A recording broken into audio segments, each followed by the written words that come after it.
Good morning. What's up, guys? Happy Monday. Hope we're kicking off the week strong. Let's get into it. Market is, of course, open. Opening range on the day so far has been maybe 140 points, which is not too bad. But good morning, guys. Good to see you all here. Then the weekends, man. It's always like, Friday night's nice. Saturday's good. Sunday afternoon, it's like, all right, time to get back to work. Market opens, you come in, you look at it, and it's not even moving. It's like, I better just hold off till tomorrow. But we are ready to rock. ATR currently is sitting at 22 on the 2-minute chart. This is a 2-minute chart, of course, which is pretty damn good. So we have some scalps we can take here. So let's get to work. Again, I'm going to put my head down and scalp. Hey, if a swing presents itself, man, I'll hit it, of course. Different ideas, okay, as far as probability and reward to risk. Gotta understand that is day one of trader school. You need to understand the equation, the relationship between probability and reward to risk. A lot of people, man, I get a lot of people come out of the woodwork and they're like, yeah, but you can only make money if you risk 1 to make 3. It's like, oh goodness. The math can work a lot of different ways. So we are going to hit whatever way the market calls for. You guys know what I'm looking for at this point, right? And more of a trend move, even if it's not necessarily a trend market, but it sure helps if it is a trend market. If we're getting an intraday trend move that is strong, or I'll say a big reversion back into a big wide range, like 100 points minimum, then a swing trade could be on the table. Of course, probability starts to shift downside a little bit because reward to risk explodes. When scalping inside of a range, I'll say, yeah, I'll go negative reward to risk. Do not mind doing that because what happens? Probability comes way up. Way up. And the numbers can still work, of course. So let's get into it, man. We have 11 seconds left here on this 2-minute bar. Let's see how this closes. Sucking back inside of that wick high. Gotta give it one more bar. You guys see that? Barely closing inside of this little wick high here. Gotta give it one more bar. See if the bulls can take this higher and give us a push, in which case I would be interested in getting long. Still considering this idea. Because, you know, the bears are gonna try to form that if we do push. But let's see how this bar closes. We'll take it from there.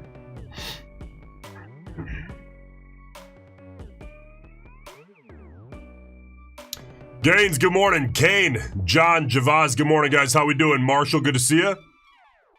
Giovanni Joe, good morning. What's up, brother? How we doing? Not well, what happened?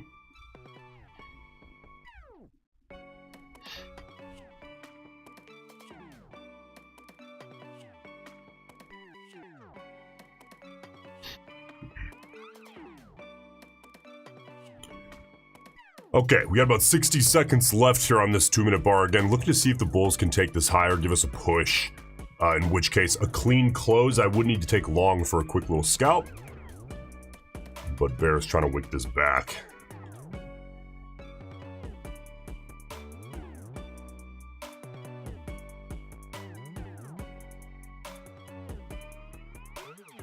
Sidonia, good morning. Steven, good to see you.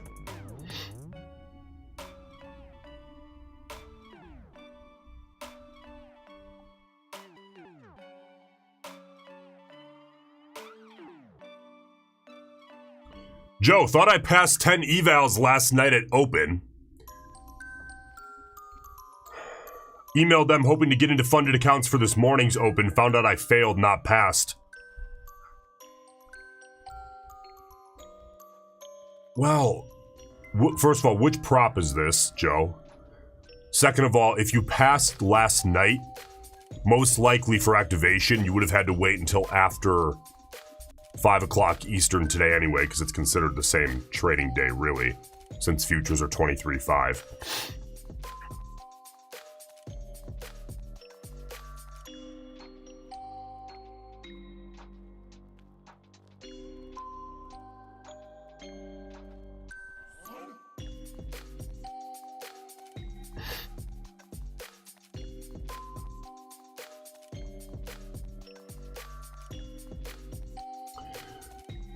Yeah, Joe, man, that's trailing drawdown. That's trailing drawdown. That's a fail. Sorry to hear that, man, but yeah, you got to deal with trailing drawdown. You got to be taking profits in evals, especially like with Apex. Obviously, take profit trader tests. For those of you guys who don't know, the tests on take profit trader are end of day drawdown. At Apex, they are trailing. So the way that I trade evals, I still got to make a video on this because I think a lot of you guys are going to be surprised. I do take slightly lower quality trades because opportunity cost exists. Okay, that's a thing. If you're taking payouts, if you're a profitable trader, you don't want to spend 3 weeks in an eval. It's a waste of your time. Or I should say it's not a good use of your time. If your business model allows for slightly higher expenses on the eval and activation side and still get a ridiculous ROI, which is obviously the whole goal here, then you got to look at opportunity cost as sort of an expense. Is it worth keeping your expenses so minimal, but now you're focusing all your energy for a week and a half on evals? In my business model, in my head, no, it's not at all. But yes, Joe, at Apex, man, unrealized drawdown, that's a rule. So you gotta be hitting profits out quick. At Apex, with evals at Apex, I size way up, I take reasonable scalps, and I pull them quick. Of course, depends on the volatility in the market that day. But I try to lock in because clearly, lock in the profits, that is. Clearly with trailing drawdown, it favors scalps in a lot of ways. I mean, think about it, right? If you size way up and take a huge swing, most swing trades, the probabilities are, most swing trades are not going to go very far. Some of them will if you catch a big trend, but especially, look at the bottom of your screen, guys, especially in a market like this. Look at those bodies the last few days. They are small. This is a brutal range market. Especially in a market like this, you have to understand most swing trades that you attempt are not going to go very far. So you can get in the money and then it pulls back into the range. Guess what? Now your trailing drawdown is getting all messed up. So especially in evals and especially at Apex, I size up, I trade the minis, I trade multiple minis, I take reasonable scalps, and I scale in and scalp out on most of the trades. So I'm scaling in, scaling out, all for scalps. And then you guys see, of course, how I trade, funded accounts. I trade micros on fundeds and scale horizontally. Okay, so it's opposite mentalities, but that's the only way that I see that makes sense to cover, or I guess minimize the opportunity cost and maximize, your energy output efforts into what's actually going to pay you. Now, all this really is only relevant if you have reason to believe that you're going to be taking payouts or you're already taking payouts.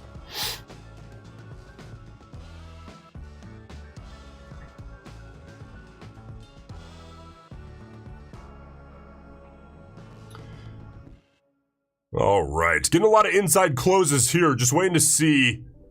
I mean, realistically, first reasonable bar, first reasonable setup. Obviously, we're going to be taking a scalp here. We got a minute 45 out from the rollover of this 2 minute. Calanow, good morning. Hope you're doing well. Corey, I appreciate it. Good to see you.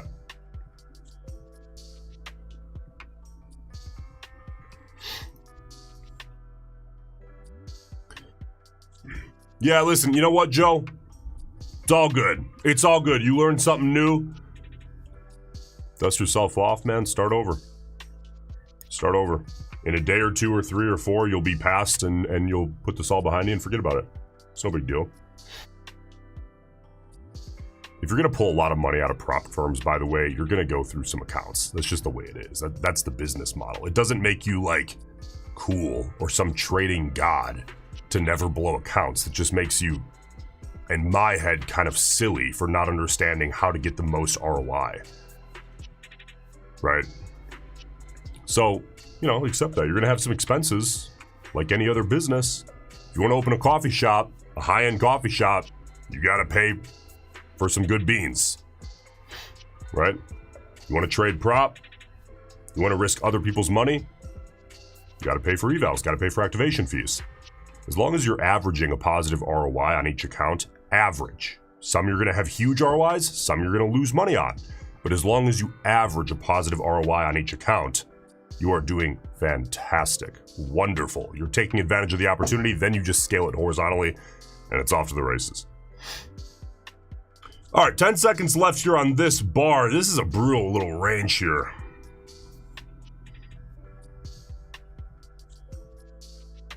Yeah, we can back a little bit. Got to give it to the next bar, and we'll see how this closes. Minute 50 out.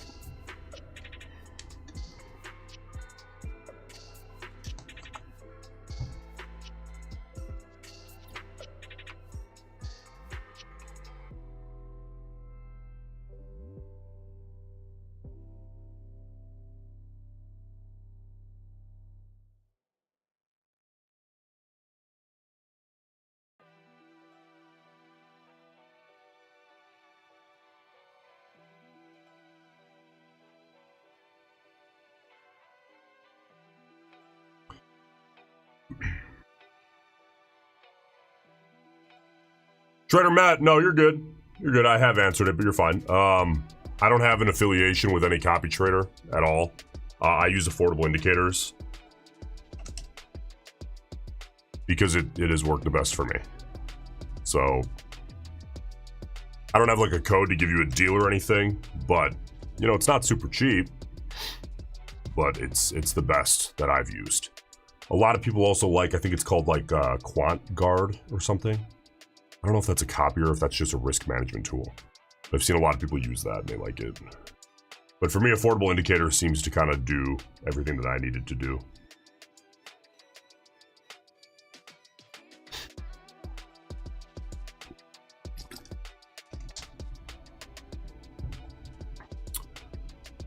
All right, 22 seconds out. And you know what? Like, even if you had to pay, I don't remember what the affordable indicators copier cost, but even if you, I mean, let's be honest, guys, even if you had to pay 500 bucks, I don't get it. Like, some of the mindsets, I first of all, I do understand if fixed income, it only goes so far. However, if you're in the boat, you're like, well, I'm in the market. I'm here. Even if you're like, I currently make a little bit of a wick back there, gonna give you one more bar. Even if you're sitting there like, I currently make, you know, 4,500 bucks a month, let's say. And my goal is to eventually 10x this kind of at a minimum. So you want to make, let's say, 50,000 a month.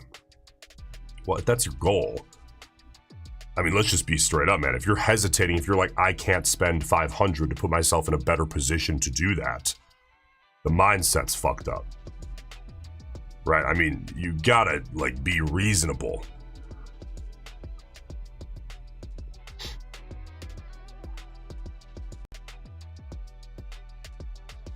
Cut something else, man, if you're serious about this.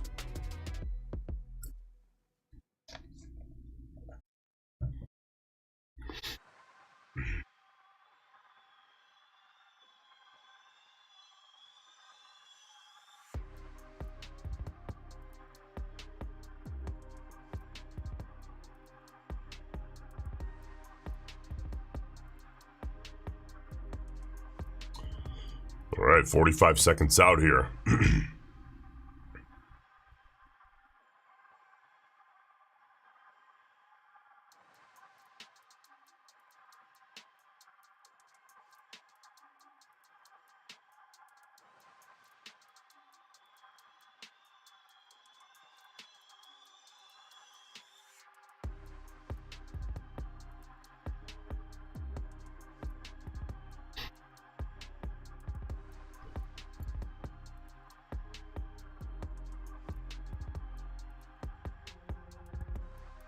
Five minutes about to roll over as well. Let's see what we get on this close.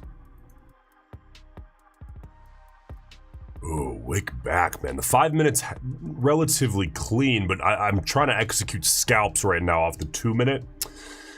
If I were looking for a swing, this is the 5 minute top left of your screen, 2 minute top right, daily, just New York sessions on the bottom. So the 5 minute here, top left. If I were looking for a swing, I would have thrown that on because that was a pretty damn clean bar. But I'm not, because I know we're in a range market and I'm looking for a scalp. The 2 minute wicked back inside of the previous bar's wick high, so I gotta hold off. But that doesn't mean necessarily for so long, right? I mean, we have an opportunity on every single 2-minute bar, which is the beauty of the 2-minute if you are a scalp trader. Minute 15 out, let's see what we get.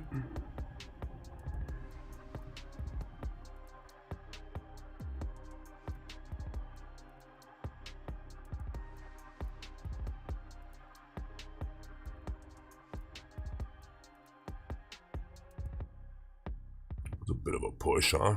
Jeez.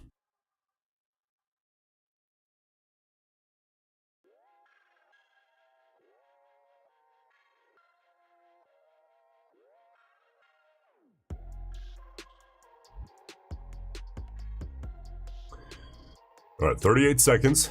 Just by the way, hey, tomorrow morning, 1 hour before the market opens, so that's 8:30 a.m. Eastern time, we get CPI. Okay, now if you're trading take profit accounts, you cannot trade that. Apex, you should be good to go if you would like to trade news, but you guys know my feelings on news. News on the S&P, news on the Nasdaq, it is way too efficient and it is essentially 50-50. So, I mean, unless you're just trying to kind of gamble through some evals, which, you know, you do whatever you want, I guess. I don't think it's good practice to trade news in general. It's just too close to 50-50.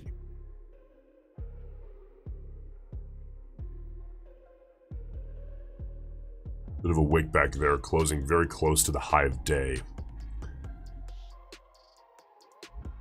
We are coming back up toward 23K, which was an area of a ton of interest last week.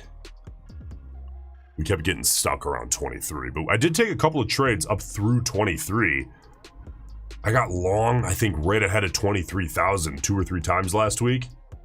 Maybe 3 times. I think 2 of them worked well. Can't remember. I have a very short memory when it comes to trading, which is a good thing.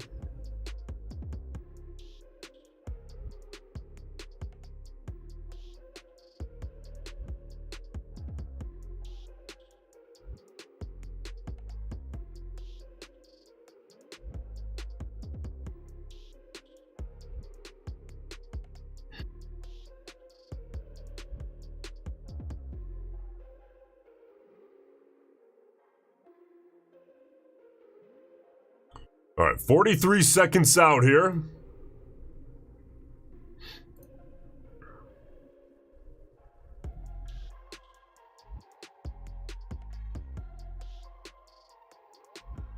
We'll see if we can get a close above 88.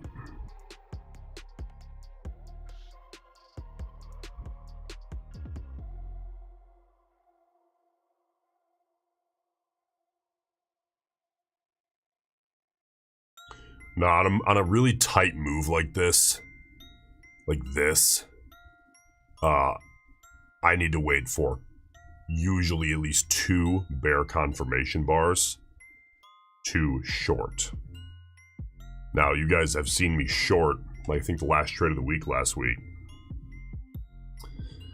or at least on stream, was I bought the weak close of a I bought the strong close of a bear bar, meaning the bears were very strong, taking it lower inside of a range, and then the bar closed near its low on the bear bar, and I bought the rollover, and it popped right back up to the range and worked very well. This is not one of those scenarios. This is what I mean when I say context of kind of the market you're in or the scenario you're in. Right here, we're not really in like a sideways or even slightly ascending or descending trading range. This whole thing on the day is a trading range, sure. But this is just a tight move.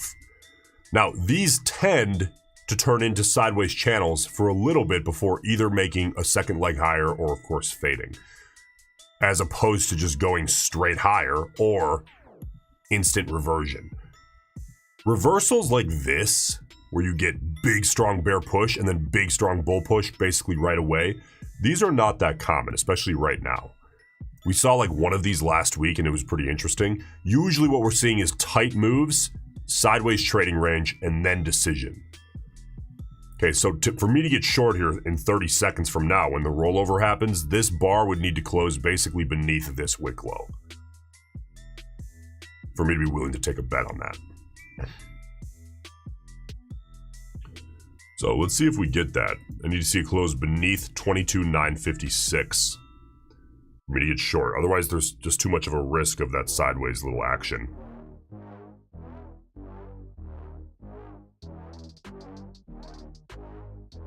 Okay, let's look at this next bar now.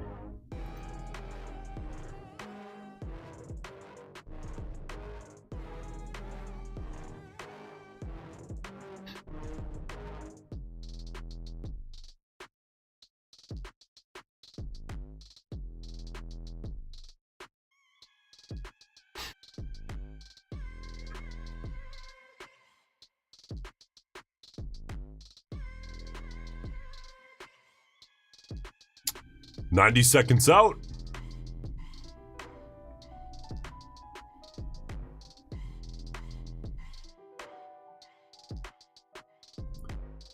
Now, if we are going to short, again, it depends how this bar closes.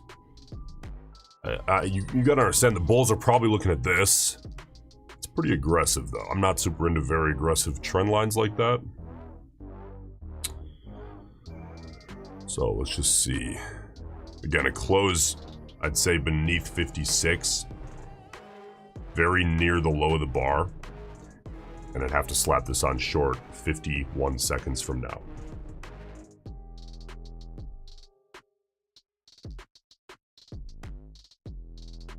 All right, there's the test of that little trend line that we just drew, right? 35 seconds.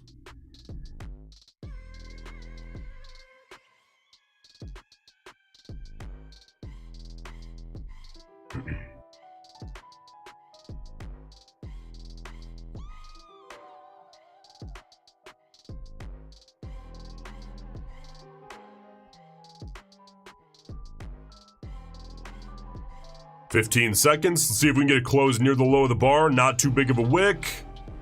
That, for me, is a discretionary call, just so you know.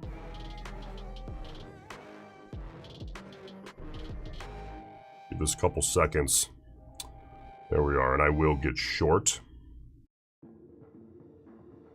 And there we are. So I'll leave those orders out where they are, and I'll drive manually.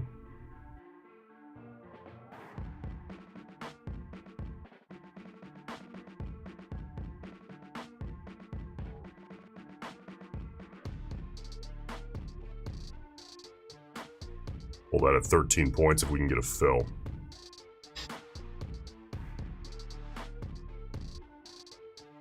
There we go. Out there, that's 1236. So we were up 1,200 bucks on the morning. Let's move on. A minute 10 out here from the close of this 2-minute bar.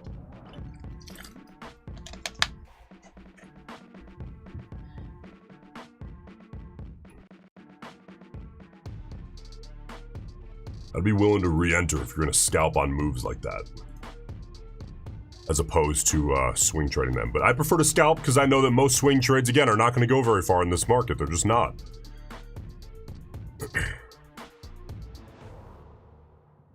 But if it turns out that I scalp out and the move keeps going, then I got to re-enter, right? If the setup is there.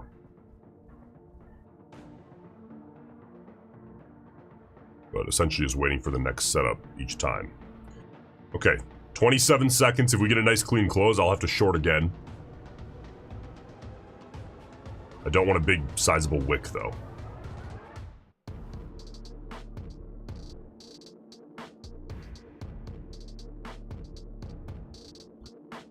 $10 seconds. I will get ready if the bears take this lower, pretty much down to 22,930 on the rollover. Big wick, no trade. No trade, next bar.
Pico, you eyeball anything other than those 3 charts you show? Maybe a higher time frame or ES? I have ES behind me. That's about it. If I need to look at a different chart, I'll pull it up, but listen, guys, everyone likes to hype up having 35 charts pulled up. If you're looking at a lot of products, like if I'm looking at the blue chip sector of the market, sure, I might have 40 charts pulled up, just small windows each on one of the monitors. But we're trading the NQ. If you look at 20 time frames, you're never going to do anything. Because everything's going to conflict. You're going to be like, oh, the MACD on the 15 minute, but the RSI on the 27 minute. Just pick a couple of time frames that make sense for you as far as giving you a balance of quality of setups and quantity of setups, right? For me, that's the 5 minute and the 2 minute chart. The 5 minute has very high quality setups, but the quantity is a little bit low. The 2 minute, the quantity is higher, of course, of setups, which is good for scalping, but the quality does fade a little bit. It pales in comparison a little bit to the 5 minute, but you get more, and sample size is very important for scalping. Okay, just pick what you like and trade the price action on that. And then, of course, it's very important to have the intraday. The only reason I have that up, by the way, is to look, you know, hey, is there an important level that I'm not seeing? Like 23K is clearly the top of kind of a flat top right now. But also more importantly, just, hey, what's the market doing? Is it trending massively? If so, I should probably be taking big trend bets. If not, like now, we're in a brutal range market, sideways, sideways, sideways. Should I really be taking big swing trade bets for 400 points? No, probably not. Right, context. And then just trade the price action. That's what I like. That's what works for me. Do whatever works for you. But there is such a thing as spreading yourself too thin as far as mental capital.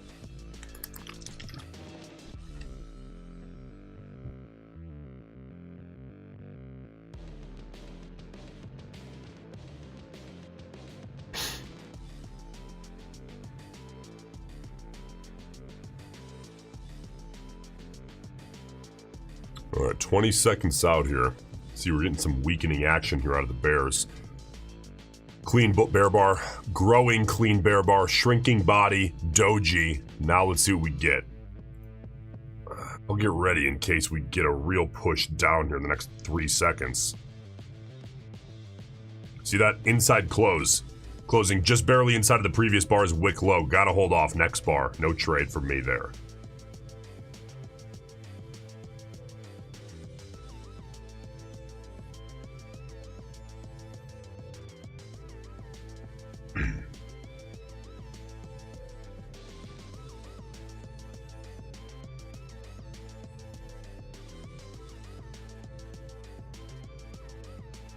All right, we'll see here, by the way, if we do get a few Trump headlines with his meeting right now, I will let you guys know.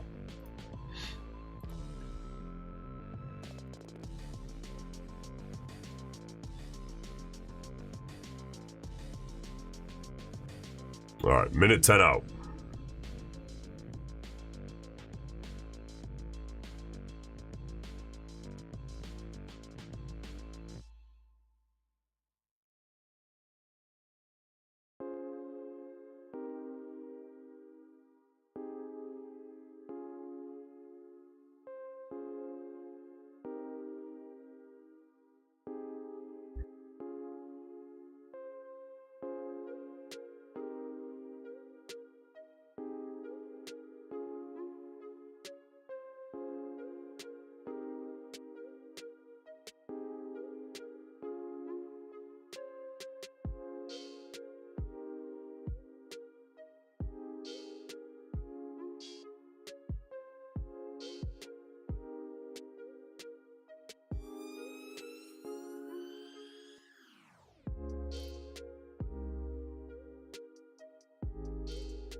Look at that inside close.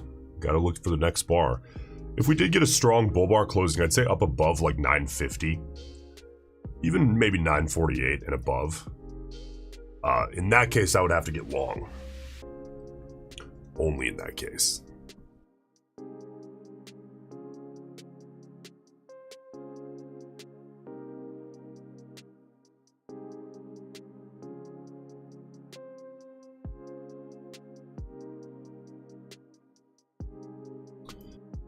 Volatility, 600 bucks away from passing an eval on Take Profit Trader. Just curious if you would size down to get in over the finish line. I have 2 days left out of the 5.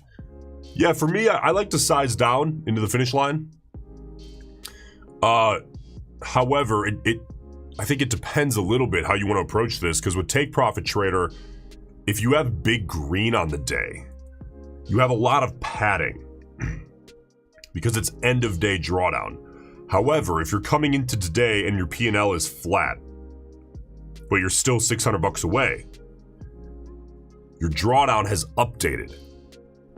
Okay, so in that case, I would definitely size down. But let's say you're trading 150K test at Take Profit Trader and you're up 4,000 bucks today, or 3,900 bucks or whatever, and you're 600 bucks away from passing, your drawdown has not updated because the P&L's from today. It's end of day drawdown. It updates at the end of the day at Take Profit Trader on the test accounts. In that case, you could still size down into the finish line, but it's not quite as necessary if you choose not to. You see what I'm saying? So I think at Take Profit depends on what your P&L on the intraday looks like. Okay. Let's see if we get a close here above 48. Doesn't look like it's going to happen. All right, next bar. Next bar.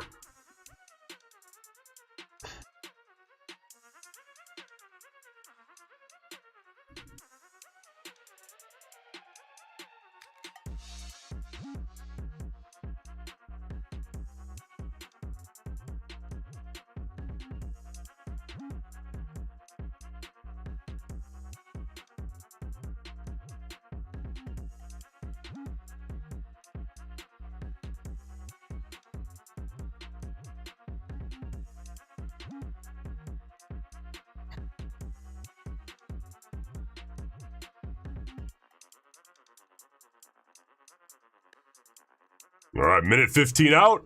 Let's see if the Bulls can get something done here.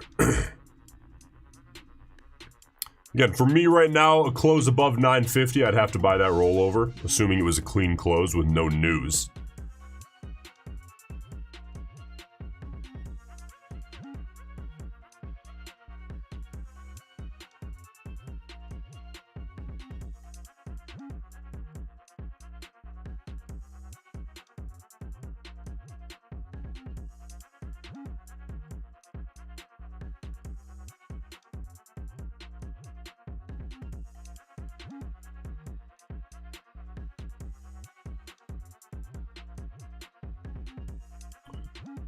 All right, 30 seconds out. Bears wicking this back down, man. Come on, Bulls.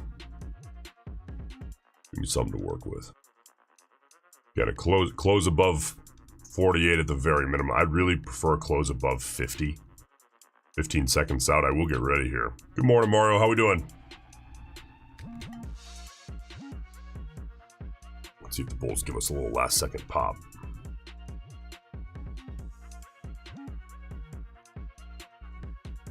Hands off, no trade. No trade for me.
All right, we are 48 seconds out here. Man, volatility's starting to slow a little.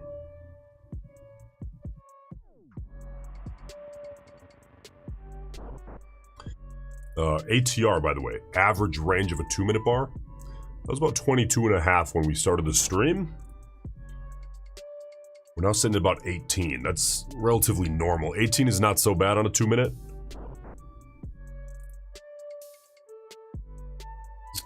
I really don't want to see that fall too much more.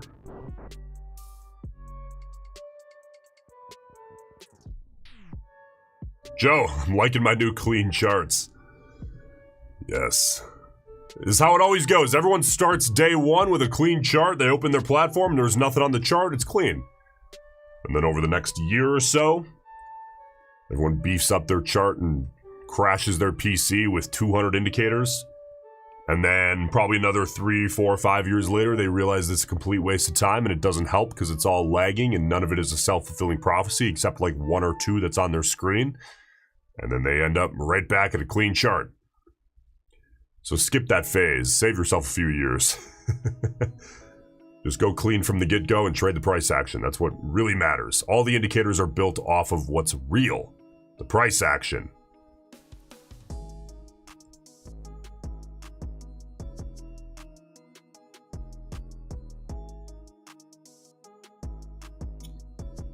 All right, we're a minute 12 out here. From the rollover of this 2-minute bar.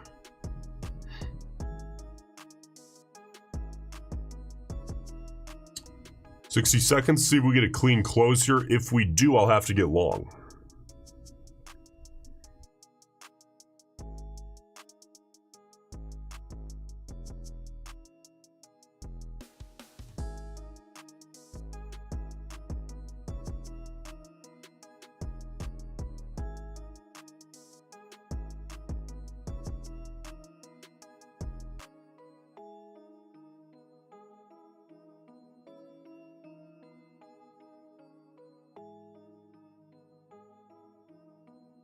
Now, of course, if I'm going to get long, we got to understand what's the bear case. Probably something like that. Right, the bear case is going to be something like this. I always like to look at the enemy's case before I look at my own. However, still, you have to be willing to look at that and in light of that, or I guess in the face of that, still be willing to do what your plan tells you to do if we get to close here. Come on, bulls. Not too big of a wick. There we go. Keep it high. Good. Buy that rollover. I'll set my protective stop at the curl. And now we're driving manually. See if we can get a bit of a push.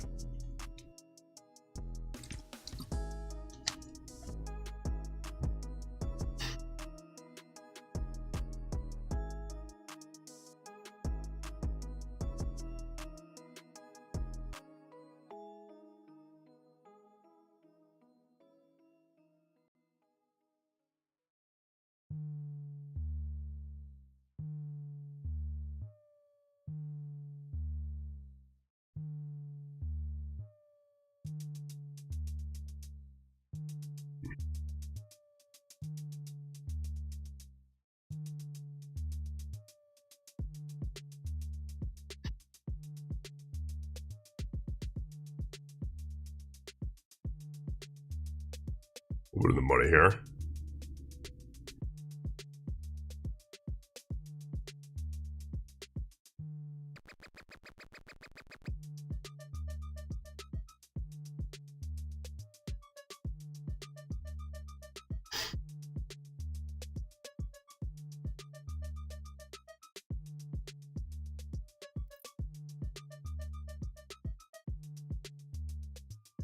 Show you what's going on here. All right, let's see if we can get a push. I want to see if we can retake this wick at least.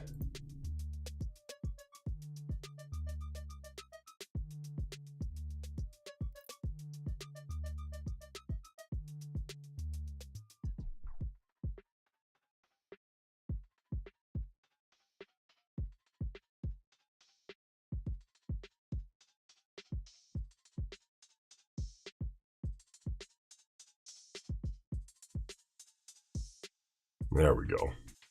Take about 11.5 points. And we got to flatten, and we are flat. All right, there's about another 1,100, 1,200 bucks. So on to the next bar now here. This is where we sit currently. That's 2 trades so far.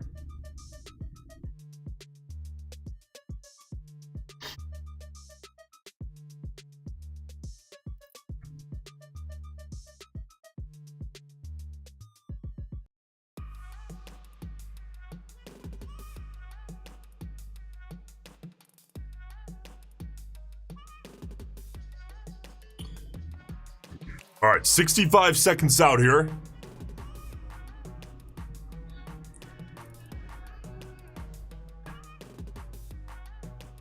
Scott just passed a 50K apex on that move. Good work.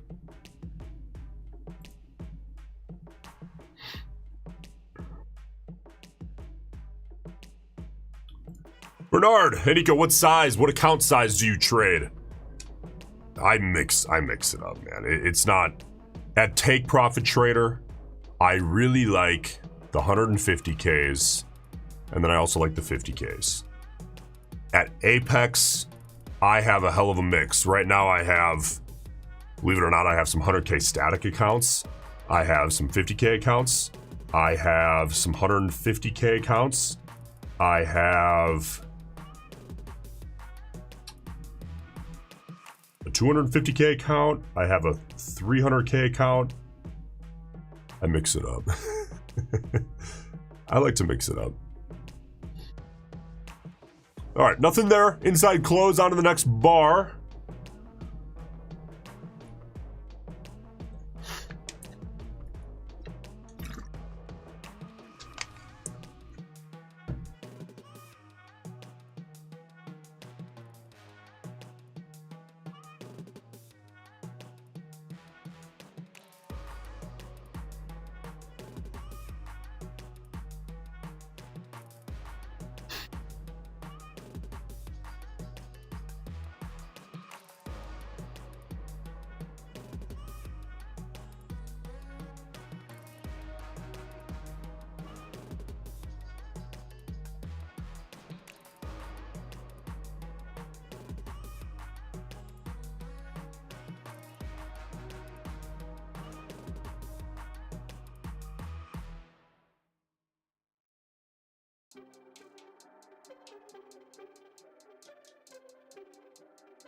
Now here I'm looking out to see,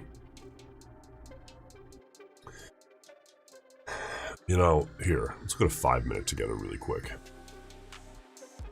You gotta pay attention to this kind of look, right? I mean, you could very roughly draw that.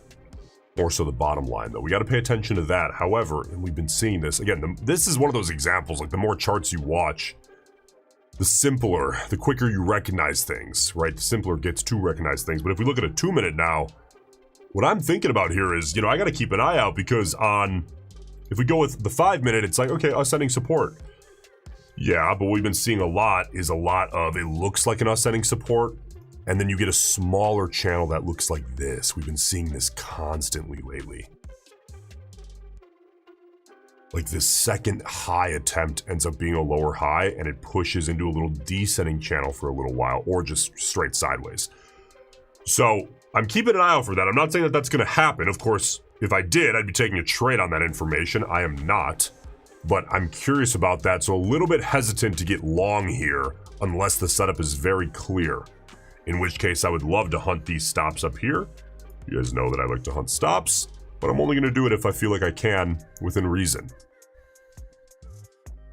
I just know we've been seeing that a lot lately, so we got to be careful.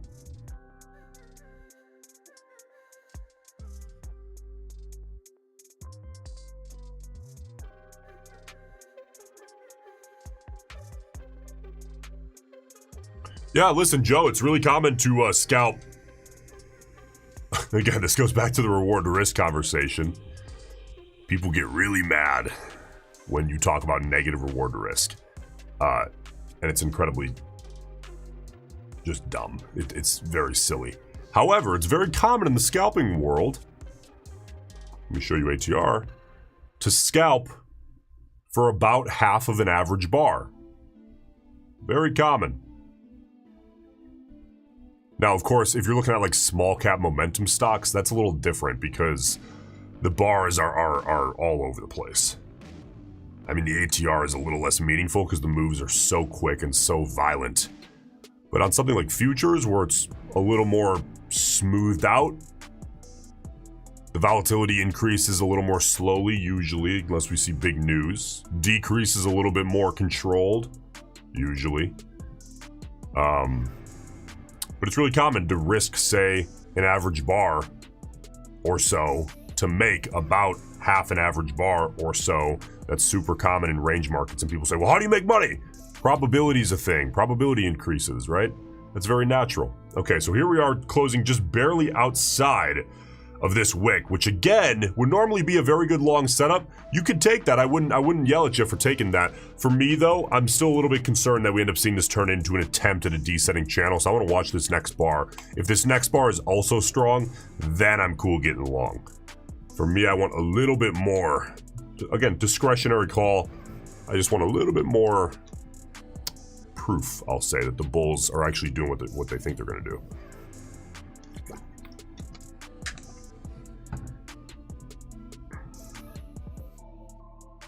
Bernard, have you ever been denied a payout from Apex? No, I have not personally. I probably will at some point because it's normal. Like maybe one payout, maybe I did something weird on accident or something and it gets denied, whatever, no big deal. Up until this point though, I've taken plenty from Apex and I have not been denied a payout. I've never once had a problem.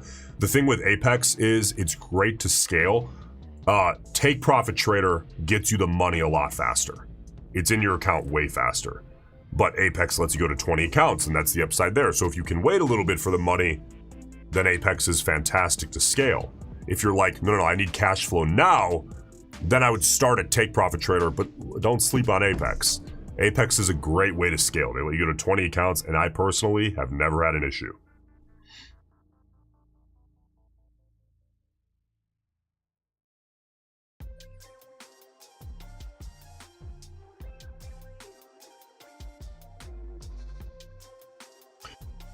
All right.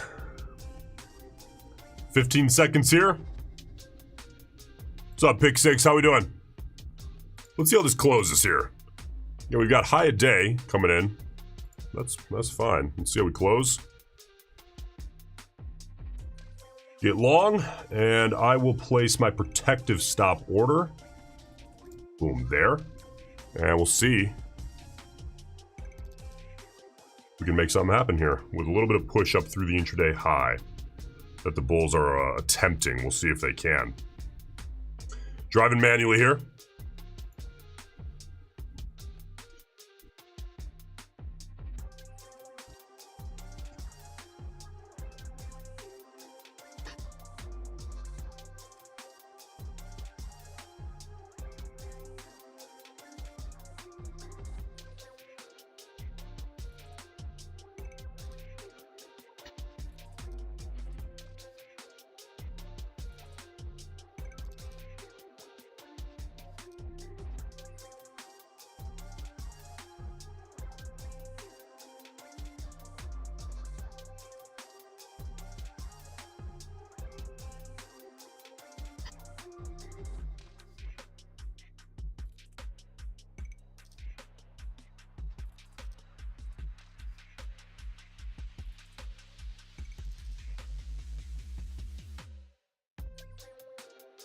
Oh, again, we have to consider, right? You gotta consider this kind of thing.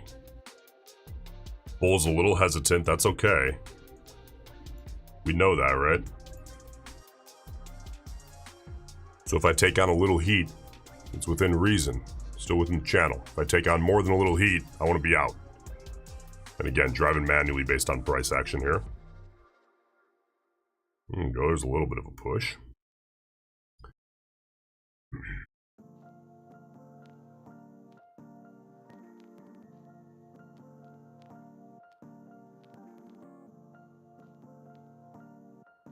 Boom, there's the test of the high. Come on, bulls, give me a bit better of a push.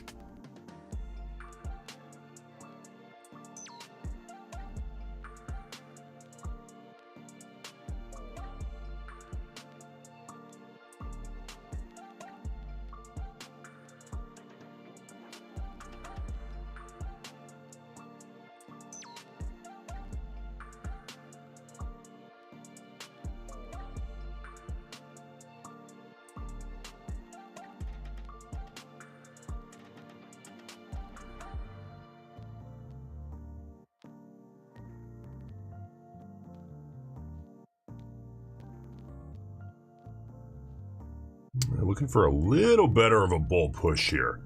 It's a very quick test to the high and a little bit of a pullback right away.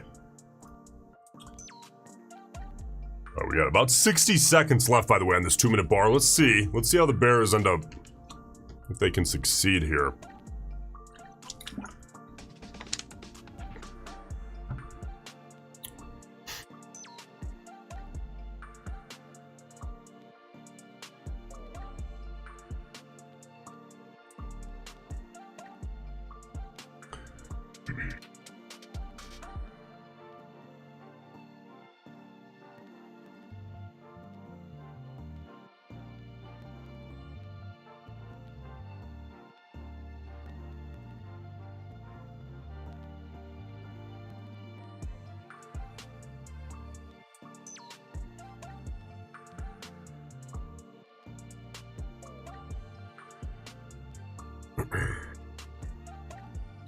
And finger on the hotkeys.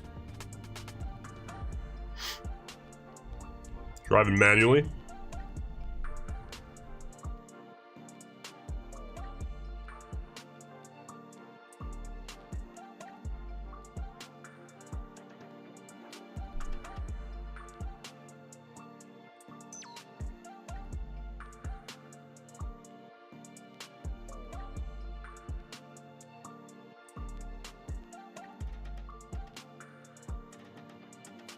Little better of a push. There we go. I'll take that.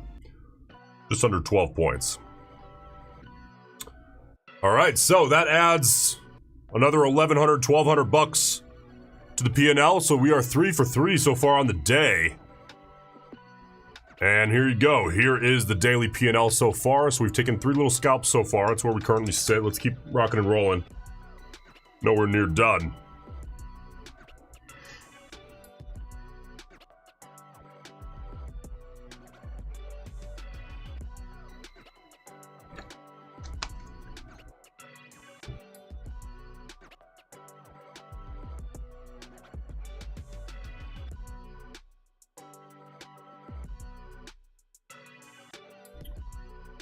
All right. Now again on this 2-minute, let me pull the 2-minute back up. This is a 2-minute chart. It's really common, again, to see these tight little pushes, sideways range, tight little pushes, sideways range, and oftentimes the sideways range eventually, since we're in a range market, like again, look up top, bottom of your screen, very range bound here. Okay, so big breakouts are not going very far right now, typically. Right, even a little more often than normal. I should say breakouts are really breaking out hard and sustained less often than they normally would because the market is so range bound right now. So again, scout mentality right now, 100%. Range market and intraday, a bit more of a range market. Not quite as brutal as a couple of the ranges we saw last week, meaning there is some shape to this. There's some direction to this. But, you know, I'm not trusting these moves to push 85 points before we get any kind of sideways trading range. Just can't. It's a little bit unreasonable. So I'm not making that ask. So, as always, on to the next. What's up, Brandon? Good morning.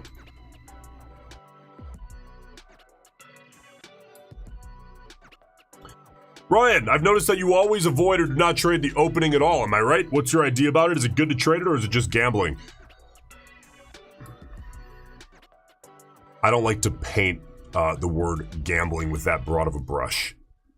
You're only gambling if you do not have edge. So if you have edge at the open, you should trade the open. For me, the open...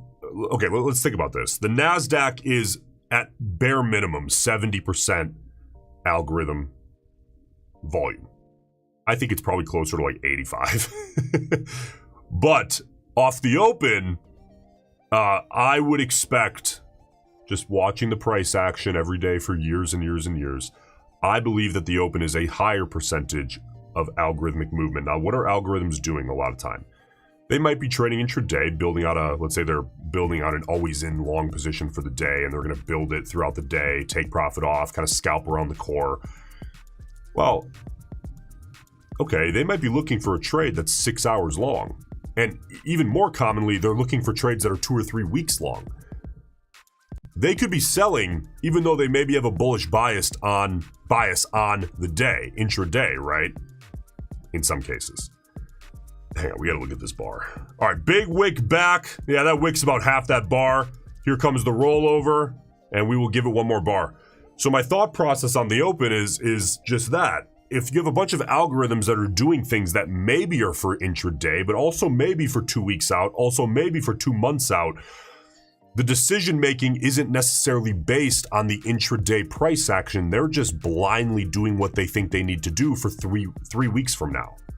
They don't care what happens off the open. They're worried about 3 weeks from now. So that, to me, adds confusion to the price action. So I let the institutional orders clear off the open for a bare minimum of like 5 minutes. Most of the time, more like 10 or 15 minutes at a minimum. But if you have edge, if you find that you have edge off the open, you should trade the open.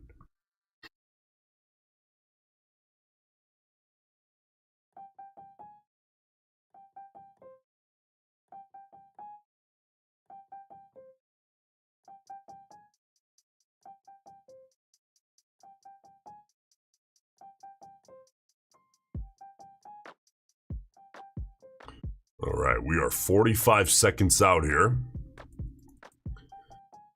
Let's see what we get as far as close, huh?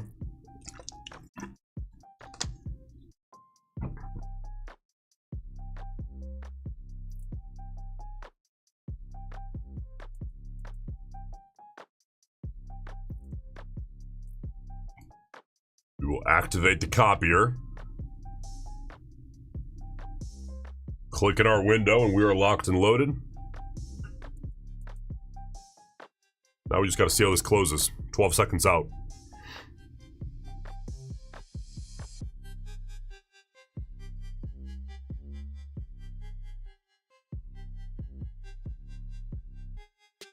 Boom, got to buy the rollover. And we are filled. I will risk this curl, drive manually. Quick resolution. Let's even get a bit more here. Put us in the money quick though. When you're scalping, that's what you like to see, but I need a little bit more. This is not what I like to see so much. You get quick resolution and then it kind of fades fast.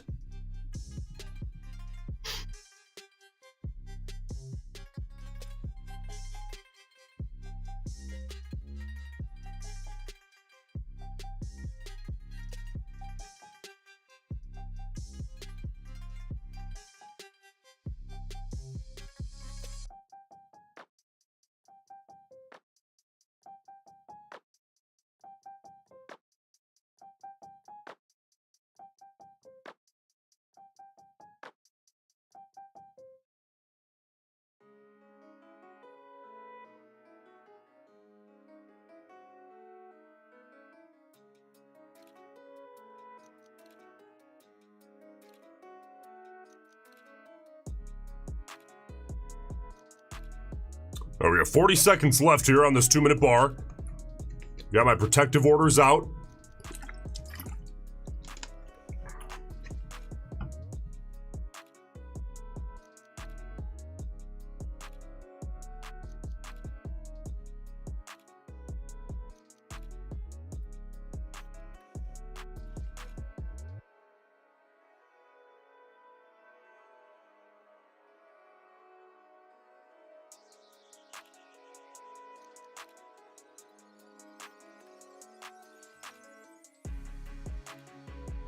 See how this closes here.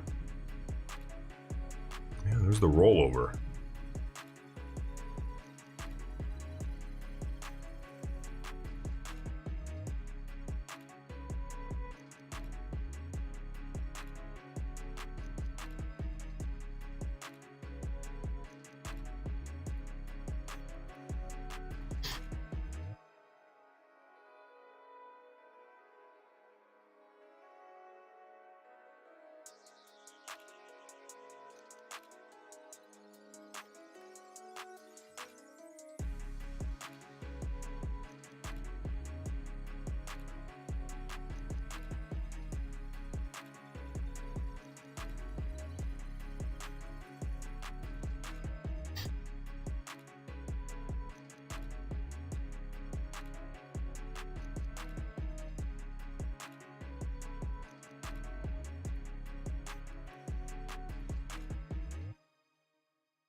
Come on, bulls.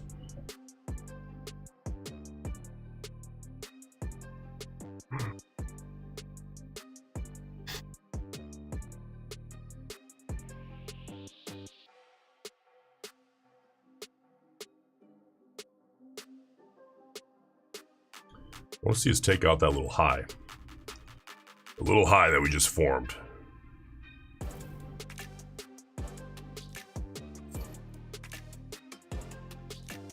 All right, there's the rollover. Not the greatest rollover for the bulls, but not horrible. Kind of similar to the bear rollover we saw previously. 2 bars ago now.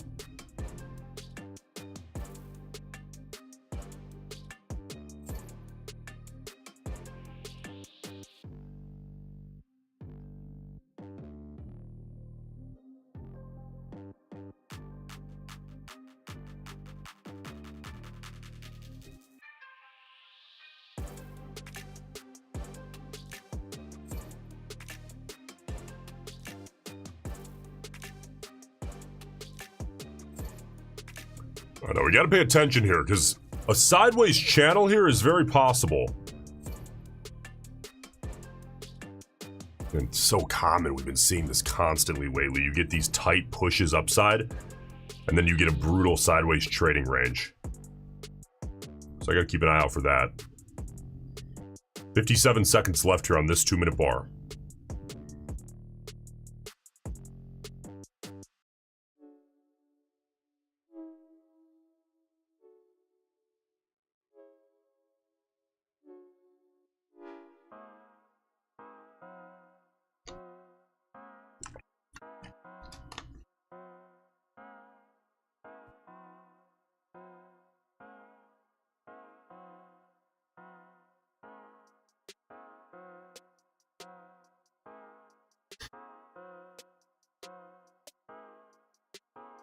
$20 seconds out.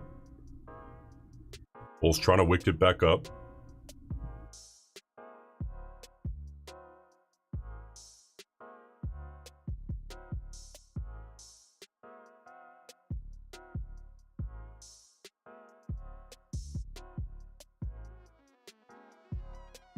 Starting to think more and more here, hey, do we see a sideways little trading range?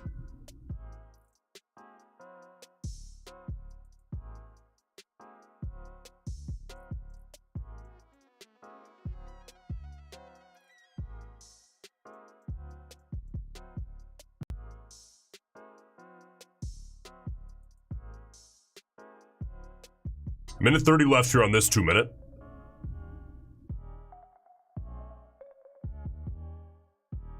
Here's the retest of tier 1 level 23,000.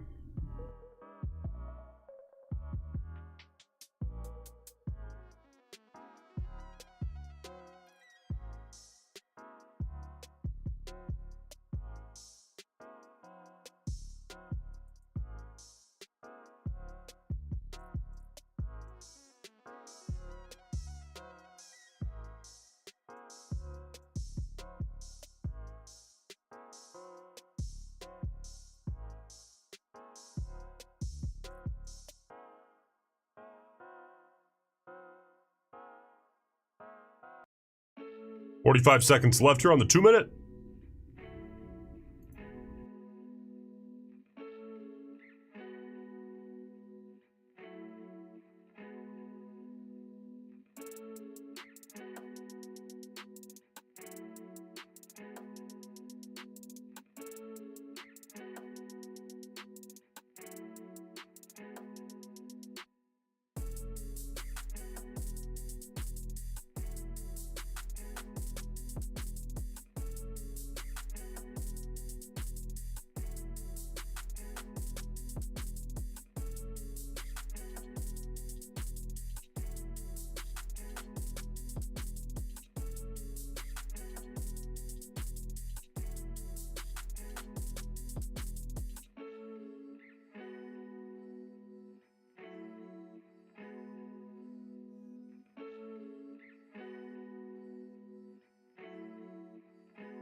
I'm gonna cut it there. We'll cut it there. The idea is kind of broken in my head. Thinking a lot of things through. The idea is broken. So I'll cut it there. I'll take, not a big loser. Less than $1,000, I think. We are still up $2,500 on the day. So let's see what else we can grab here. On to the next. 20 seconds out from the close of this 2-minute bar. I think this is a sideways trading range now. So me being long here at the close of this bar, the longer this goes on, the more it's like, the idea is slowly changing, it's slowly changing, it's slowly changing. Then at some point, it's like, let's cut it. It's struggling on the reclaim of 23,000. Time to cut it and move on. So I believe we are now, what, 3 out of 4? Are we 2? I think we're 3 for 4 on the day.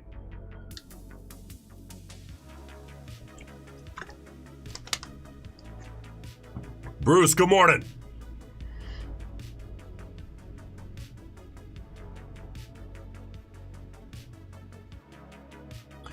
Billy, any advice on being fearful of entering trades and in hindsight your analysis was correct and you keep missing moves? Yeah, Billy, the reality there is you need to understand your trading edge. I get it. Everyone wants a lot of money for nothing, but you're going to have to track your data. Write down your entries, or just import them into a data tracker. Once you do that, you'll look at your setups and say, oh shit, I have edge on this. So if I take 1,000 trades, it's a very high probability that I come out profitable because I have a statistical edge. And then you won't have that problem anymore. There's no like trick. There's no, oh, you know what you do? You look in the mirror and you spin around 3 times and say trading gods, trading gods, trading gods, and then they let you take the trade without fear. No. The only way, the reason you have fear is because you don't trust your trading. Right? Which means you need to trade smaller and you need to understand your edge better. And you need more screen time so that you can trust your edge better.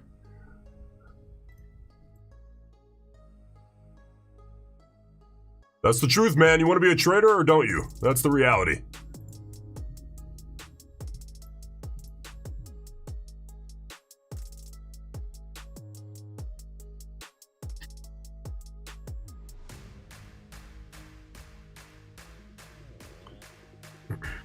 All right, there's the rollover. Let's see how we deal with this high.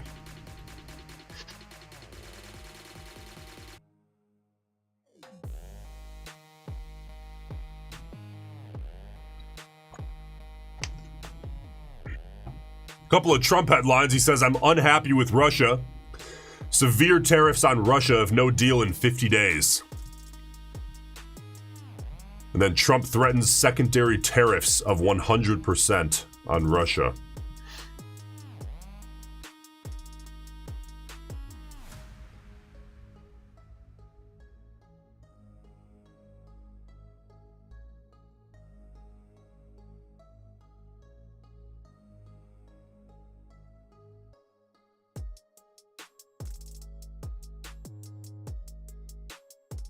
Yeah, see, this guy's got this sideways trading range.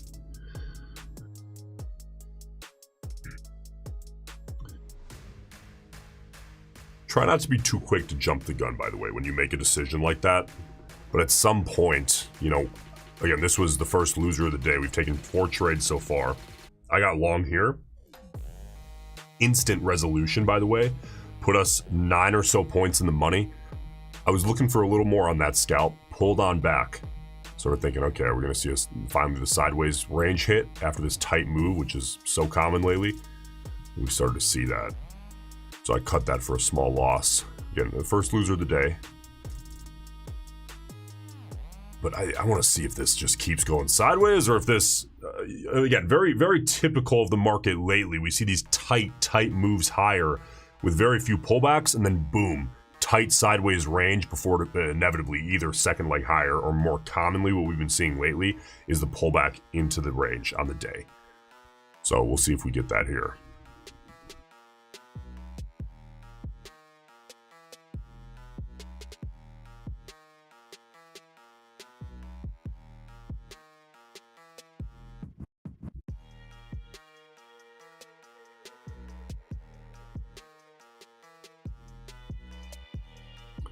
All right, guys, while this tries to break out, I will be back in 2 minutes. Don't go anywhere.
All right, we are back.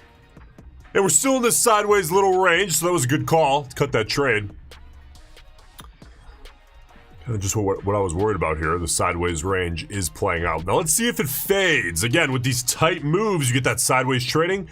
Oftentimes what we've been seeing is eventually a fade back into the range because range market. Range market, range market, range market, right? So let's keep an eye on that.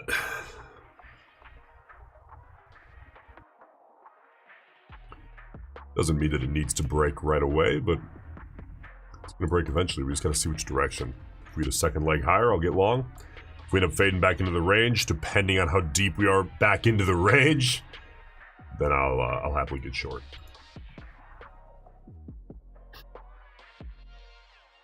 Again, just scalping mentality here today. I'm not looking to put on swings for big moves and make huge, tremendous asks out of the market.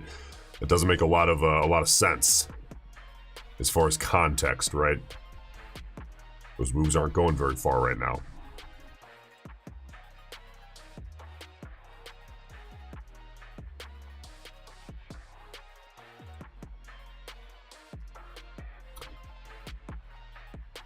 Gaines, could you show us on the daily what you consider to be a trend market? Because I get confused about that. Well, honestly, we haven't seen a great example lately, but here, if I pull it up, I would say a really obvious example would be, imagine that these two bars, let's imagine there were 4, 5, 6 of them, 7 of them. Okay, and very little overlap as there is here. That's a trend. We haven't really seen that lately. We've been seeing, especially here, and here, and here, is a lot of overlap. Bar after bar after bar after bar, overlap, right? Small bodies, wicks on the bodies, meaning breakout, attempt, fail, breakout, attempt, fail, breakout, attempt, fail, right? Attempt, fail, right back in the middle. A trend market is really easy to see in hindsight. The trick is you got to try to kind of recognize it as early as you can, so you stop trading range mentalities and start trading more of a trend mentality. Not only to stop yourself from hemorrhaging money, trying to go against a trend, but also when it comes, right? But also, you want to be able to catch the trend for a bigger swing. If you take one scalp early in the morning, and then you never re-enter on a big trend, oh, you left so much money on the table. Right, you got to hit those hard. Now, you can swing trade a trend or you can scalp a trend, but remember, if you scalp a trend, you have to be willing to get back in pretty much all day if another setup presents itself. And if you're swing trading a trend, you got to be willing to give it some room. You can't give it 5 points and expect some big, massive move, because then what happens to probability when you make a huge reward to risk ask? For example, risking 5 points, looking to make 150 points. Well, the probability of that, because futures are priced so efficiently, is very low. So you got to be willing to give it room in a trend if you're swing trading. And if you're scalping, you got to be willing to re-enter. All right, still inside of this little sideways trading range here. 50 seconds left on this 2-minute bar.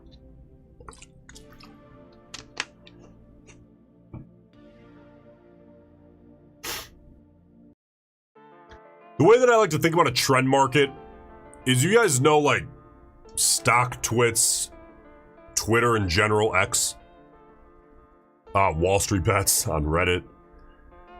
You guys know those markets where the S&P just pumped for the 6th day in a row and it's up massively, and the whole board becomes loading the boat on cheap puts. Man, this thing can't go any higher. This is falling off a cliff. Just put my whole paycheck on puts that expire in 2 days or tomorrow. And then the next day it's up like 7%. Yeah, that's a trend market.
couple ways you could kind of look at this. I mean, obviously we could look at this as a flat. These kind of ranges, when they're tight, this is about 25 points wide. These can be a little bit tough to trade, but we could also look at this a different way. I mean, you could make this argument here. We're starting to kind of see this. But to be honest with you, I'd probably draw it the first way, just because I think that probably has more eyeballs. And you guys know I like to draw kind of the average of what I think everyone's looking at.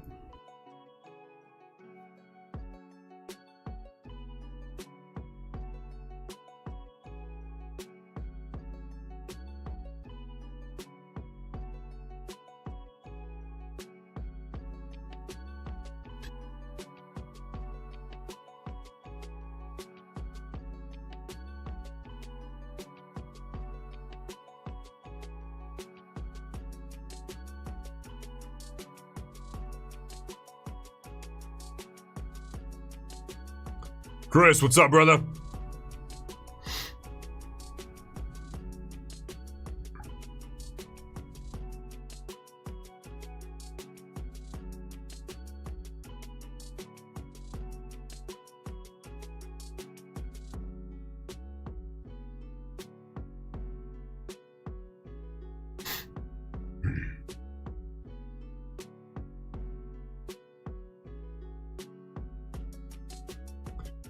All right, we got a minute, 18 seconds left here on this 2-minute bar. Let's see if the Bears, let's get that cursor out of the way,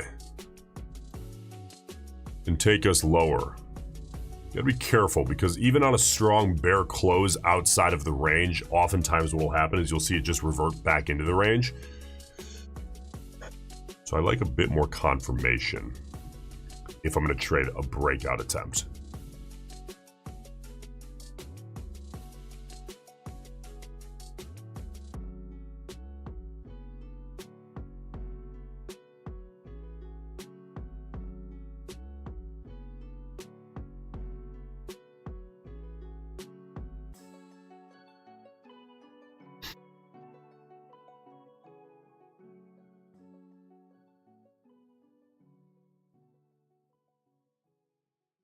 Yeah, you know, Chris, your boss isn't here, brother. You can just tell us that you're mostly trading. You mean that side gig?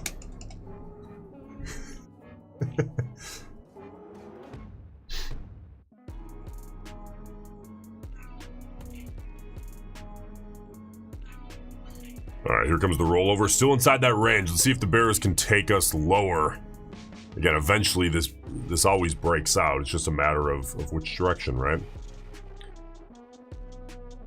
Now again, probability is that lately we've been seeing a bit more of breakouts back into the range. So on a down move and then flat channel or sideways trading range, you oftentimes see a push back up into the range. On a move like this, where we made a bit of a push higher, right, this morning, it's a 5-minute chart, and then a sideways trading range, more often than not, what we've been seeing lately is a push back downside into the overarching intraday trading range.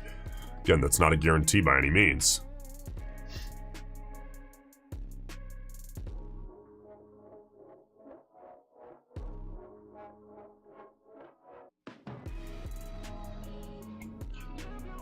Damn straight, Chris. I'm just messing with you.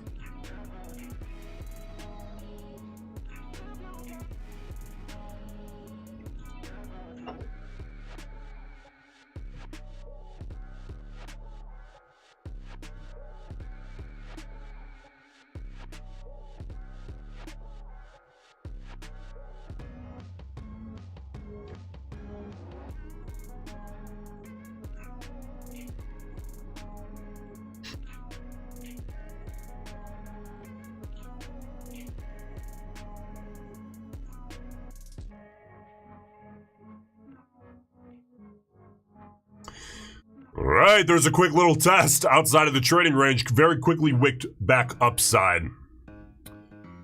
Extremely representative here of a range market. Right back up into the trading range. It's going to take a little bit more than that out of the Bears to see an actual sustained break downside. So let's see if they can make that happen. I would like them to make that happen so that I can get short.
All right, 30 seconds left here on this 2-minute bar.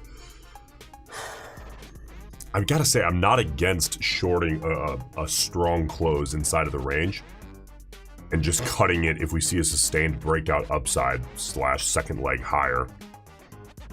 As we know that lately we've been seeing more often than not, again, a pushback into the intraday range. In this case, being an up move on the open, a down push. However, that trade for me, the short, would just be a scalp. I wouldn't be looking to get a huge push downside. I would just be looking for a reversion back into the range. But this bar still has some work to do. Let's see if we get something like that.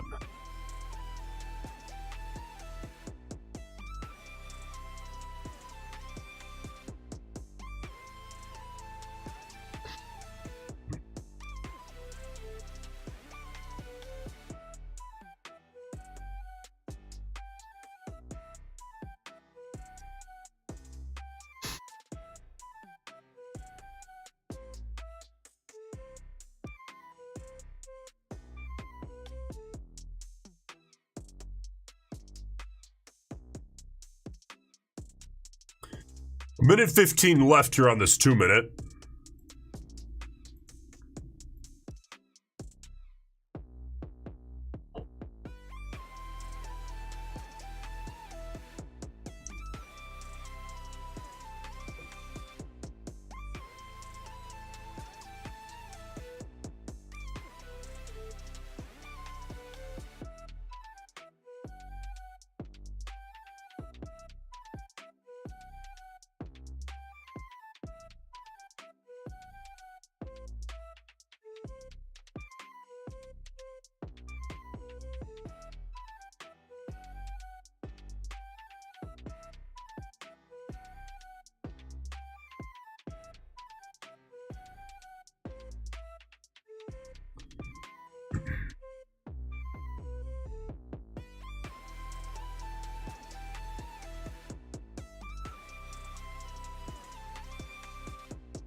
We're still getting headlines, by the way, from Trump, but it's mostly...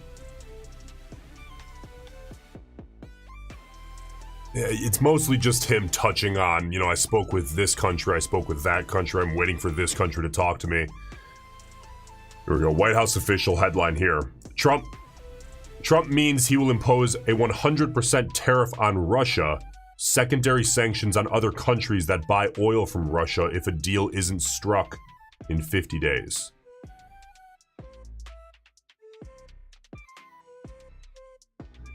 That's fine, that doesn't affect us too much right now. As far as trading here.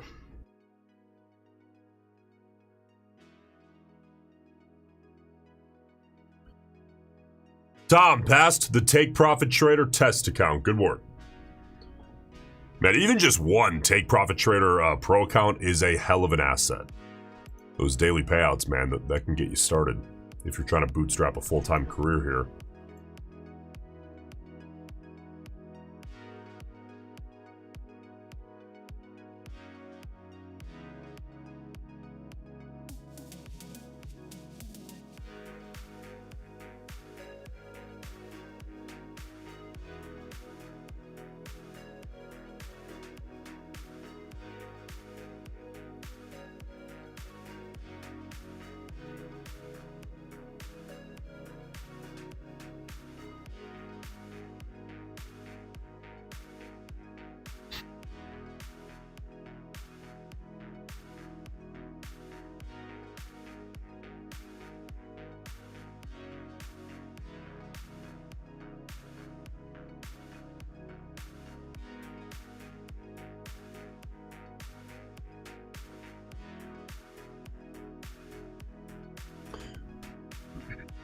All right, 8 seconds till the rollover here.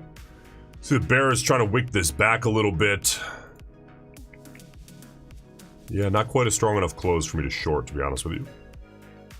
So we'll give it one more bar and see. Don't overthink the levels, just draw them. Just draw the average of what you think 100,000 traders would draw.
35 seconds left here on this 2-minute bar.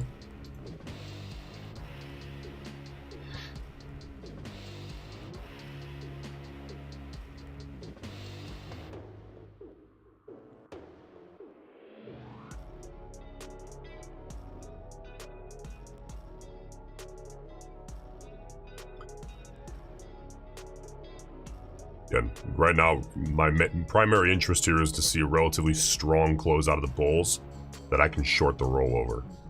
Let everyone else fall for the breakout attempt. I'm not gonna take a bet that, you know, this breakout's gonna be the one to fail. To succeed. Maybe it will be, and then I'll stop myself out. No big deal. But we're in a range market, man. Context is everything. And that's what everyone seems to leave out, man. It's not just setups. Setups is the simple part of the game. The part that you need to keep your finger on the pulse of is, hey, context. What's the daily context? Right now, bottom of your screen, daily. Range market. Moves aren't going very far. Everyone sees that, everyone knows it, no one talks about it for some weird reason. That's the context on the daily. Hey, intraday, what's going on? Right now, we're in a crazy sideways trading range.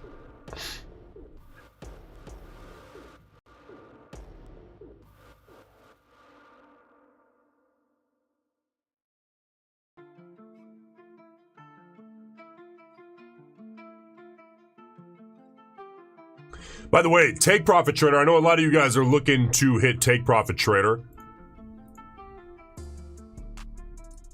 Potentially hit them up first and try to bleed them dry. They're still running their 4th of July deal, which is kind of nuts. Their 4th of July deal is 40% off, no activation fee. The no activation fee alone saves you $130. And then you get 40% off the test fee on top of it, so that when you pass, you pay nothing. Whereas everyone who doesn't use the code has to pay an activation fee, which is $130. So that's with code BIG, if you're interested. That's going to end here eventually.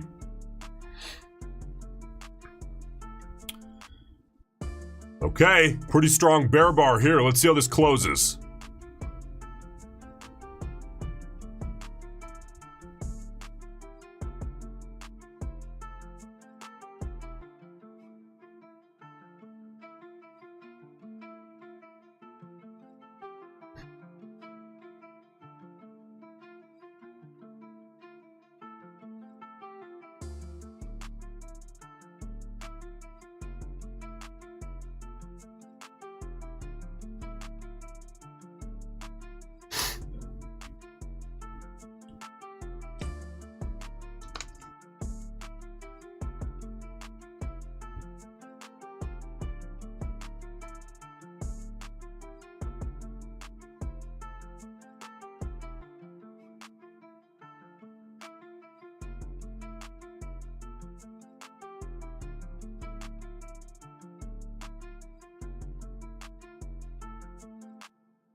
Okay, we're a minute out from the close here on this 2-minute. I think right now the Bears are trying to decide, the Bulls are trying to decide if they're going to let the Bears have the bottom of this, the break of this bottom flat bottom. Or this bottom flat, I should say.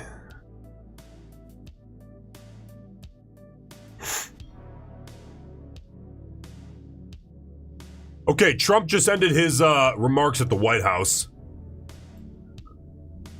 His daily, his daily Powell headlines. Today was just Powell doesn't know what he's doing.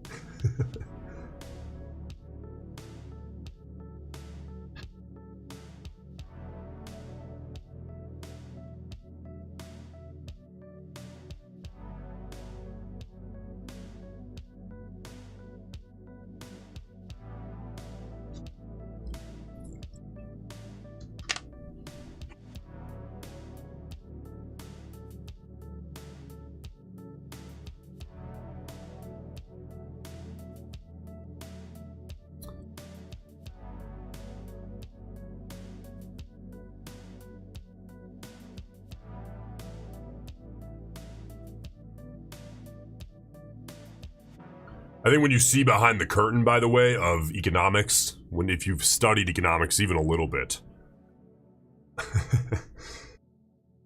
listen, I don't care what side you're on. Every politician would do this. Every politician wants the Fed to slash rates to like basically zero, right? Because what does that do? Creates short-term prosperity, short-term relief. Everyone feels a little bit richer. But then, you know, a few years down the line, if you abuse that, which, you know, I do like low rates. Personally, it's great. But if you abuse that for too long, you end up with issues. But I don't care what side you're on. Every politician is going to look at that and say, well, no one understands that, so it doesn't matter. It'll make me look good, and it'll make the next administration look not so great because they'll have to clean up my mess, but no one will know that it was my mess. Right, so again, I love low rates. They're fantastic. But in reality, that's the game that every politician, regardless of side, is going to play. I think if the people understood economics a little bit better, people would just kind of like laugh at the game because it's so elementary, the whole political game. It's embarrassing that it works. But people believe it, man. Because they don't get the economics of it. Middle of the range here, man.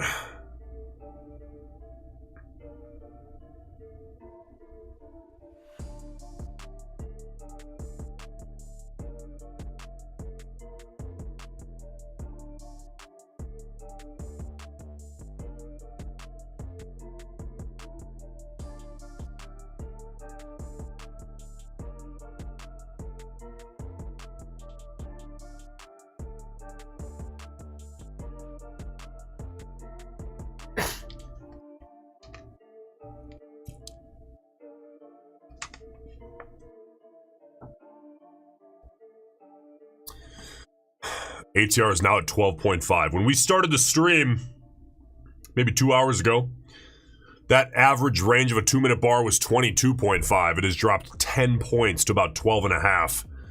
So volatility is certainly down. So would I be looking to scalp for 40 points right now? No. No. But in the middle of the range here, man, this is algo territory. I let them do their thing in the middle. I prefer the top third and the lower third if I'm going to do anything.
I know a lot of you guys are probably sitting there at your computer, listening in, and I appreciate you being here. This middle of the range, guys, one of the best things you can do for your trading is this right here. If you're gonna trade this range at all, in my opinion, only trade the top third and the lower third. Leave this middle third to the algos. Let them do what they're gonna do. Okay, the middle, it's so hard to find edge. And if you sit here and you trade the middle and you lose, you're going to feel really bad about yourself, and it's not entirely your fault. It's just a really hard scenario to trade, which is why I'm usually unless there's some other kind of setup that I think I have edge on, I'm almost always avoiding this middle third when it's doing this. right? So right now is the time to, again, every 2-minute bar is a new opportunity. It's not like we're going to be sitting here for 4 hours. Chill, hang out, wait for it to at least move into one of the outskirt thirds, if not break out, and then there will be plenty of scalps to take. But in the interim, let the algos control the center. It's just too hard.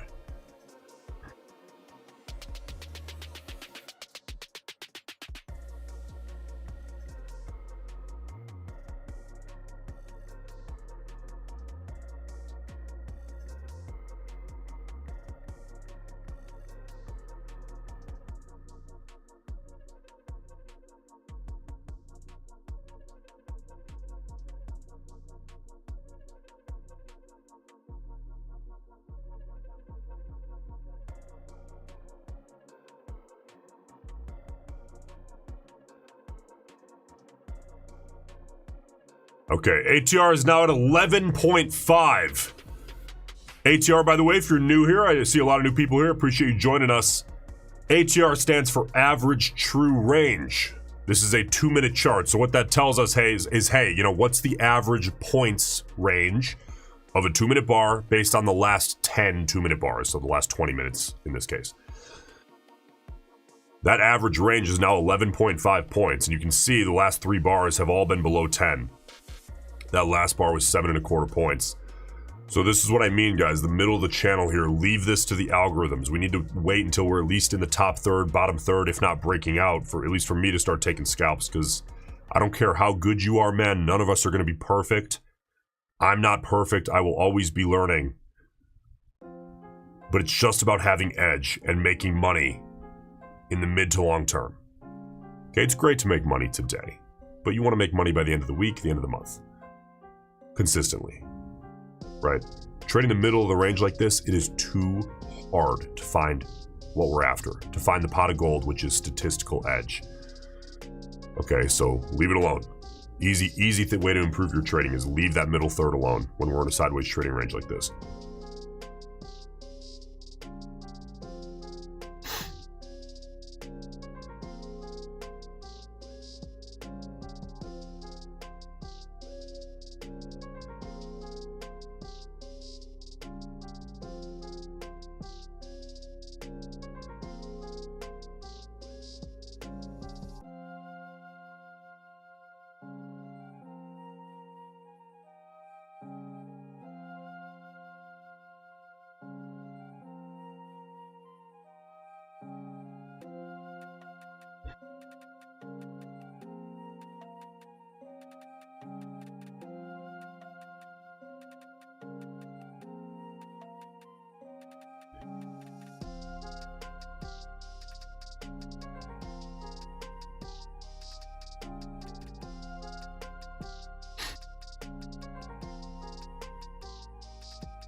All right, we have 40 seconds left here on this 2-minute bar, man. Let's see how this closes.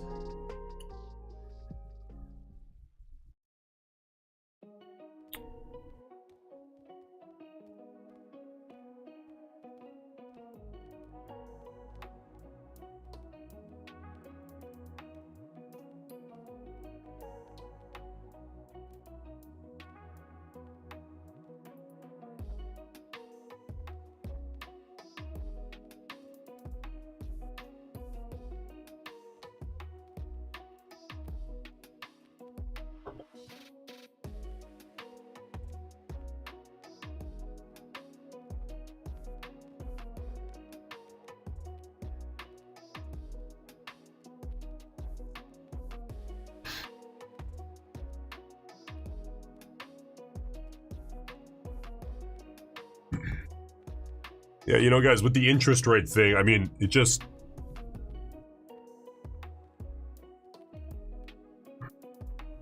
politics have become, I'm not going to get political. Politics have become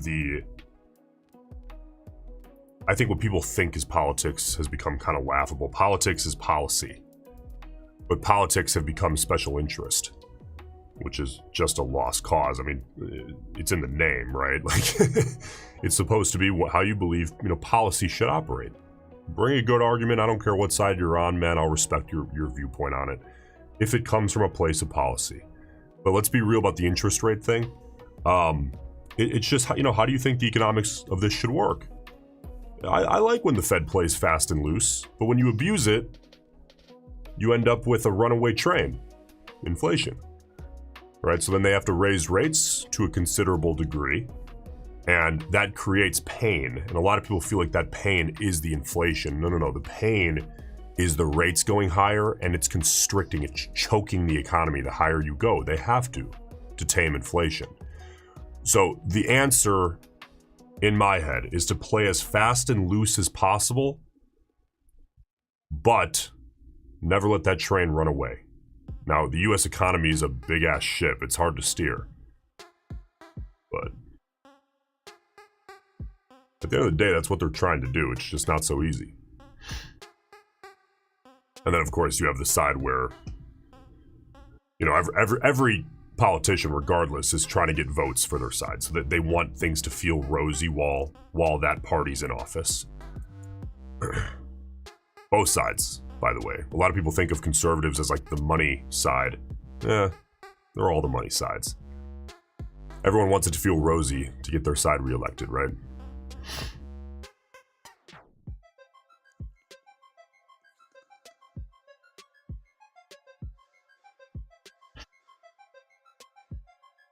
Man, this trading range, man, we got to see this break. It's getting tighter and tighter and tighter. We could argue this here.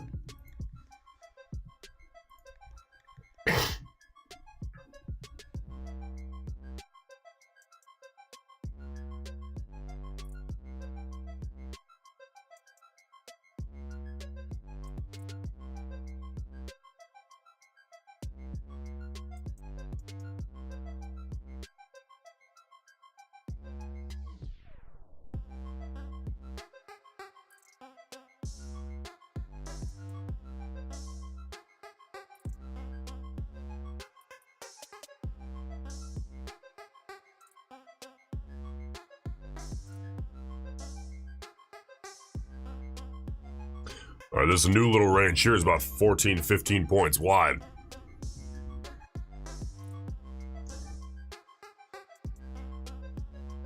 Gains. What's crazy is the more I became a trader, the more neutral I became with politics. Yeah, because trading, I think, forces you to think rationally. And you start to understand that the world sees politics as special interest, which is just a laughable viewpoint. It's not special interest at all. It's policy. Special interest is a side. The main course is policy, but everyone ignores it. Vote for whatever you think policy should be in place as far as how the economy should be run. The military. Public schooling. All the big stuff. How do you think it should be run? How do you think the budget should be dispersed? Vote that way. And then if you want to sprinkle in special interest to kind of help you pick a side, fine. But don't drive it based on special interest. It's just ridiculous. And then, you know what? Whoever gets elected, put your fucking head down and make as much money as you can for you and your family. At the end of the day, man, I've seen so many people just, they're like, I didn't vote for Trump. He got elected, so I'm just going to give up on my business. It's like, okay, loser. Like, you're just going to give up on you and your family because you lost the game that you, like, put yourself in. Just vote for whoever you think has the best policy and move the fuck on. You have to make money either way.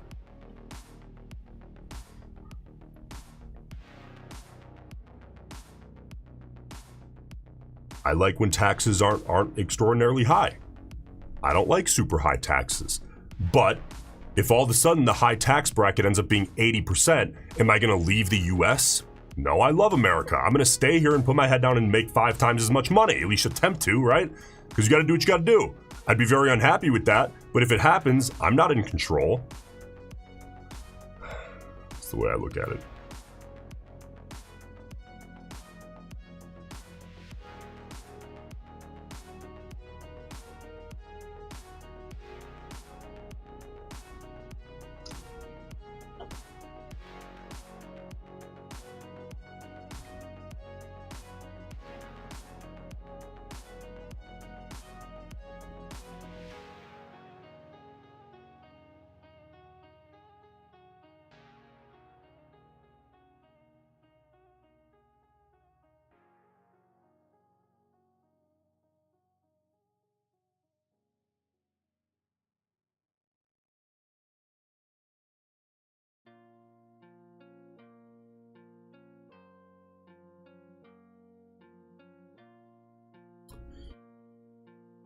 All right, what's ATR at now, man? We're still dipping.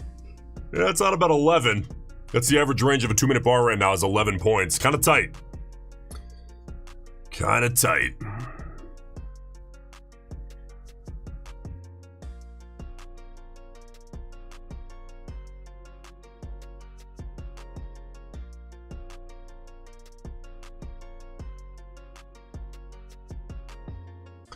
Kevin says, Nico, do you trade gold? Not really. I would. It's all pretty similar, though. As long as liquidity's there. If something happened with Nasdaq and gold was super liquid for whatever reason, yeah, I'll pop over to gold. The price action times the context of the market. You know, it's all the same. As long as the liquidity is there, it's all pretty much the same. Again, if you're looking at, with the exception of maybe like a small cap momentum stock that's completely news driven, obviously that's a very different scenario. Very, much so less efficiently priced. But if we're talking futures on big markets, S&P, Nasdaq, gold, you know, those kind of things, it's all very similar.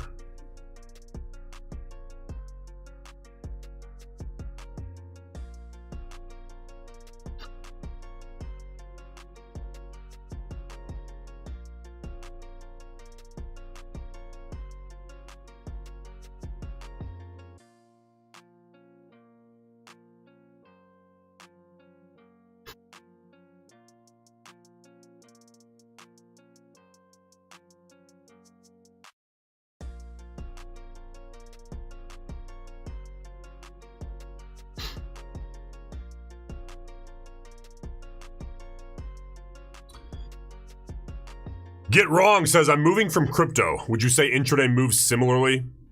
That depends what kind of crypto. If you're talking Bitcoin, Bitcoin has been moving closer and closer to the Nasdaq and the S&P over the years. It's gotten closer and closer and closer. Still a little bit different. If you're talking like meme coins, no. But Get Wrong, you have a very pleasant surprise coming from crypto to futures.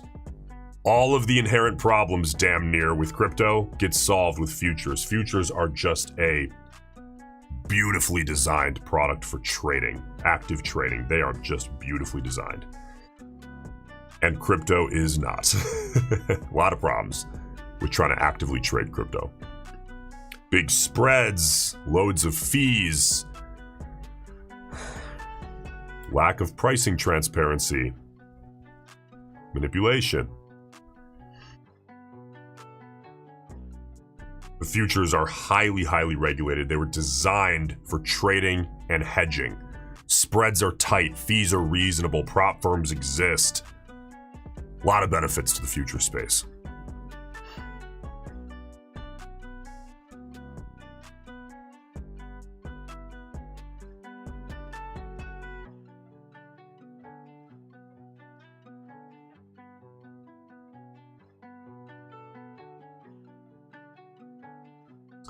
All right, let's get rid of this guy and look at the bigger kind of sideways range here.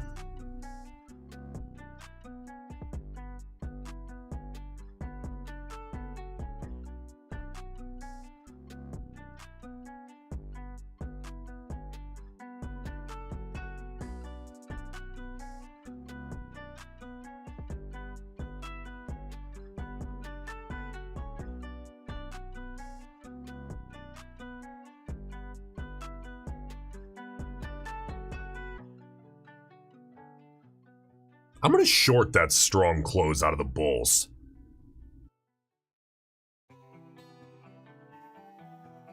Thinking, ooh, that's going to break out though, man. I don't buy it. And if it does, we'll cut it and move on. If the breakout comes, man, that's fine by me.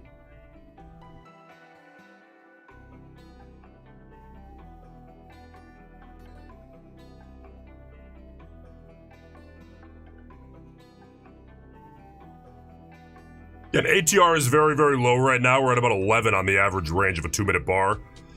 So these are likely to be some smaller scalps, which is cool. That's fine by me.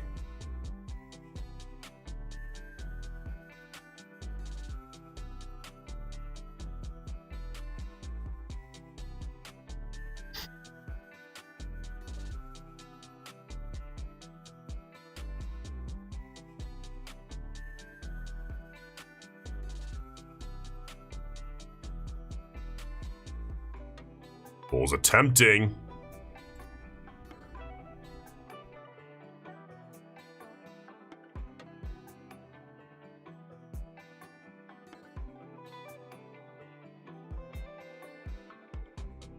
Again, this for me right now is just a bet against the breakout.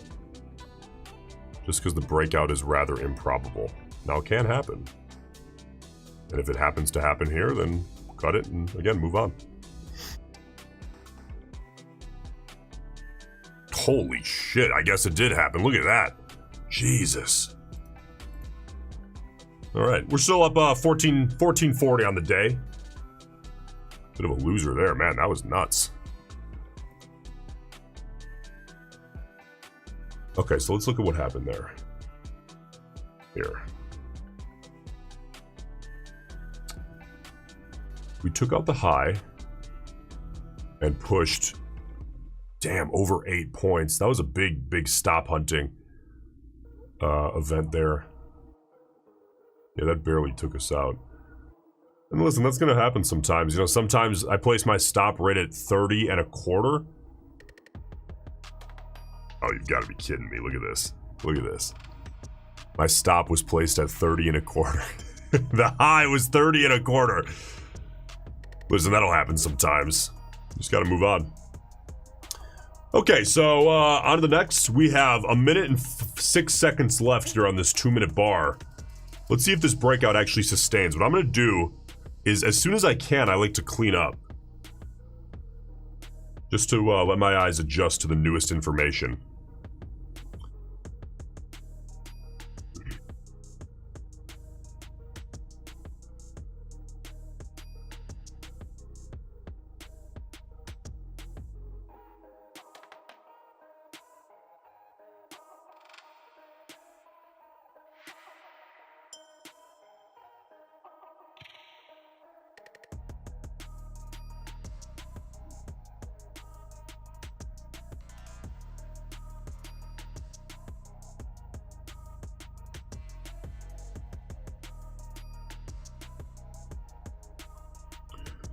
All right, Bear's trying to wick it back down, back into the range. Bull's kind of trying to prop it up, though.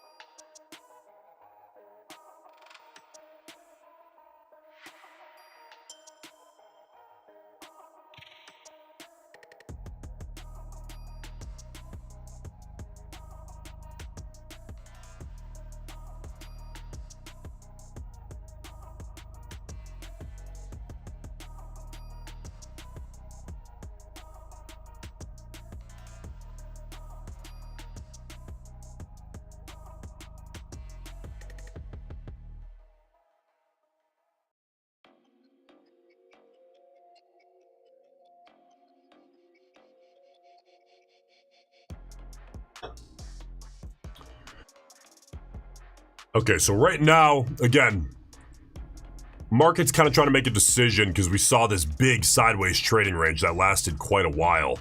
Market right now is trying to decide, hey, are we going to sustain this break or are we pulling back into the range?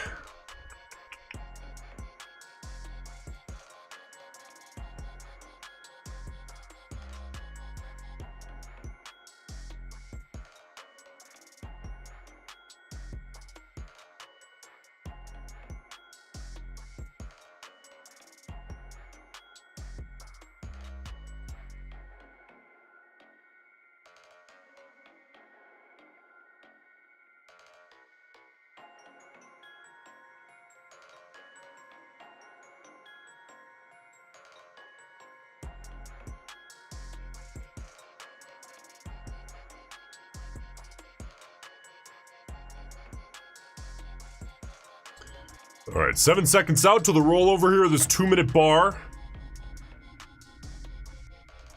It's going to be an inside close.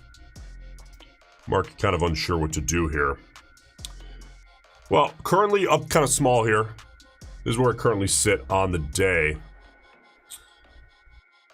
I'll tell you what, I'm going to come back and scalp the afternoon and see if I can push to the daily goal, which is 5,000 here.